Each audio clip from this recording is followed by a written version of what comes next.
In a European context, the main challenges relate to when we will see a resumption of economic growth, because economic activity generally is associated with additional demand for gas.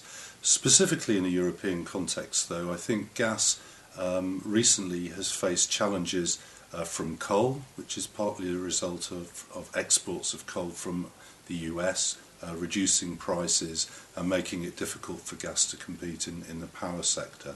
The other sector that's created problems for gas is the various renewables programs in different European countries, which has taken some market share from gas, but in the longer term I think also creates a longer term role for gas, paradoxically.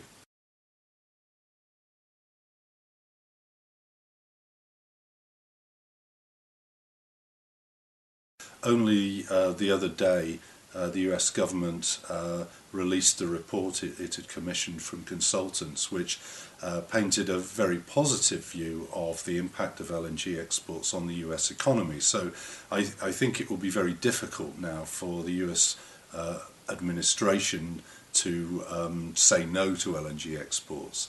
So LNG from the US, of course, will initially target the markets that give it the highest price, the highest netback, and undoubtedly that is Asia. And I would imagine both the Asian markets under some form of long-term contract, although based on Henry Hub plus the transport costs, and also probably the Asian spot market as well. But we must remember that the European market imports LNG. Some of that LNG is flexible, and so there is a linkage with the spot market for LNG in Asia. And so the more LNG the US sends to Asia, the more flexible LNG it displaces from other LNG suppliers. And of course LNG, from the US, if it saturates the markets in Asia, could still make money by selling into Europe at hub gas prices above about $10 an MMBTU. So I find it a very exciting prospect as an academic, because what we see is a new factor in the fundamentals for gas worldwide, and a flexible one that brings about more connectedness between regions.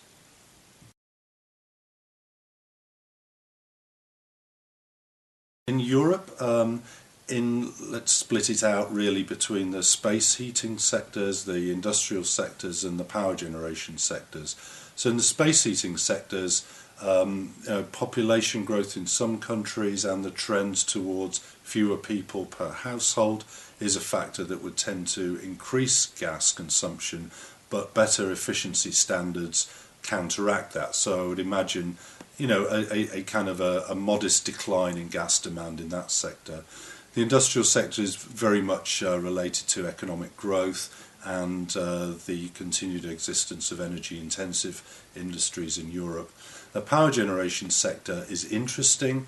In the UK, almost by accident, we have caused many of our old coal-fired power stations to shut down over the next 3 years.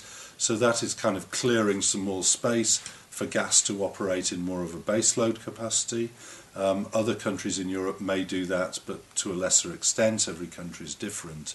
And longer term, certainly in countries like the UK, the more wind we build, the more intermittency there will be, and therefore the more a role for gas to act as a buffer or a backup to wind power. And so I think this has been reflected in the kind of recent turnaround on the part of the UK government, who are now realising quite late in the day that actually they can't have the kind of wind capacity they would like without being sure that there's enough gas to back it up when the wind drops, and also having retired coal plants, they need gas. It's about the only thing you can build fast enough to replace them in time. So on the whole, I'm reasonably confident, although it's difficult to be certain in terms of absolute numbers.